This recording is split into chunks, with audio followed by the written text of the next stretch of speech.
श्री स्वामी समर्थ. मी योगिता स्वागत करते तुमचं माझ्या चॅनलवरती. आजचा दिवस तुम्हाला शुभ जावो, तुमच्या मनातील सर्व इच्छा पूर्ण हो, हीच स्वामीचरणी प्रार्थना.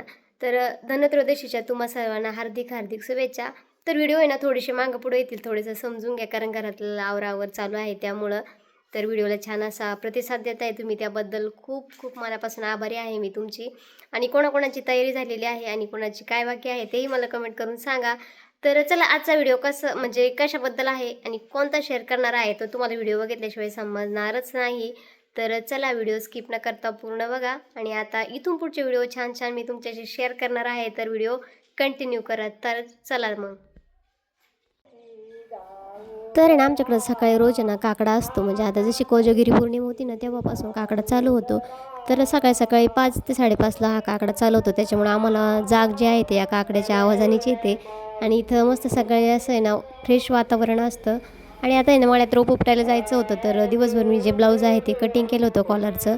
आणि ते शिवलं आणि त्याच्यानंतर आम्ही दुपारून, कारण रोप जे आहे ते आदल्या दिवशीच उपटून ठेवावं लागतं, कारण ज्या उगत्यातल्या बाया आहेत त्या येणार होत्या त्यासाठी. तर मस्त असं आहे ना म्हटलं चला फ्रेश वातावरण तुमच्याशी शेअर केल्यानंतर आपल्याला मळ्यात जायचं होतं. तर इथे ना ही जे कप आहे ना ते आहोंना मागच्या वर्षी भेटलेले होते, जे म्हणजे आहे ते शाळेमध्ये गिफ्ट भेटलेले होते.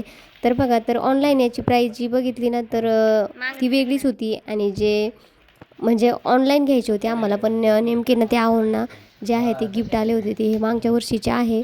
तर म्हटलं चला तो व्हिडिओ पडून होता तर तुमच्याशी शेअर करावं. तर बघा, यामध्ये छान असे जो सेट आहे तो आपल्याला भेटलेला आहे. तर खूप क्वालिटी असते याची आणि म्हणजे खूप दिवस टिकतात ते.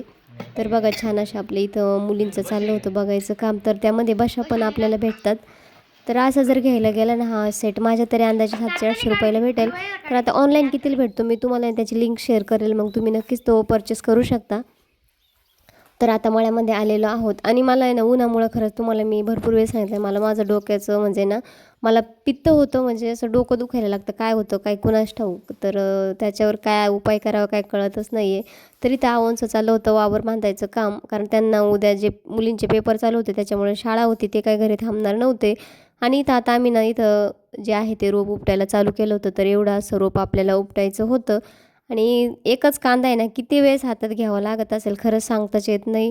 रोप चिमटण्यापासून ते लावण्यापासून ते कापण्या काढण्यापर्यंत खूप कसरत असते. आणि त्यातले त्यात जर भाव जर कमी आला तर मग मात्र जे शेतकरी आहे त्याची दमछाक होते. तर बघा, एवढा असा तर रोप आहे ना आम्ही उपटलं होतं आणि आता दीडच वाफा राहिलेला होता.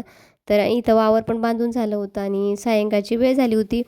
तर इथं आहे ना ते झाकून ठेवायचं होतं, कारण सकाळी सकाळी थोडंसं असं जे दैवर आहे ते पडतं, तर इथं काका झाकून ठेवत होते. आणि तुम्हाला म्हणजे ना आपण जो भाजीपाला लावला होता ना त्यामधला कोणताच भाजीपाला या पावसामुळे आला नाही. म्हणजे एवढ्या गवार लावल्या होत्या, मिरच्या लावल्या होत्या, त्यापैकी फक्त एक मिरचीचं झाड आणि एक गवारीचं झाड आलं. तर आता आहे ना आपल्याला गाईला जे आहे ते नैवेद्यासाठी गवार लागणार होती. तर मग मी ते म्हटलं चला तुम्हाला दाखवा. आणि आपण जे घरी कांदे लावले ते निळे झाले होते. तर हा कागद आहे ना याचं काम झालं होतं, तर तो घरी घेऊन चालले होते मी. तर बघा, तर इथे ना जे आपण कांदे लावले ते पण छान झाले होते. आणि तुम्हाला आहे ना मी ते दाखवणार होते की आपण भाजीपाला लावला होता त्यातलं किती भाजीपाला आलेला आहे. तर बघा, इथे आहे ना हे बाई एकच मिरचीचं झाड आलेलं आहे, त्याला बऱ्यापैकी मिरच्या लागलेल्या आहे. आणि एकच गवारी 2च गवारीच्या झाडं आलेली आहे. म्हणजे बघा, आपण लावताना किती म्हणजे आशा असते आपल्याला, आपल्याला आता हे भाजीपाला एवढं येईल, पण ते पावसामुळे ना त्यातले काही आलेच नाही. आणि हे आहे गवारीचं झाड. आता काहींना म्हणजे जे काही शहरातले ताई दादा आहेत त्यांना बऱ्यापैकी मुलांना म्हणजे ताई दादांना माहिती असू शकतं, पण त्यांच्या मुलांना माहिती असू शकत नाही. तर चला आता आपण निघूया घरी.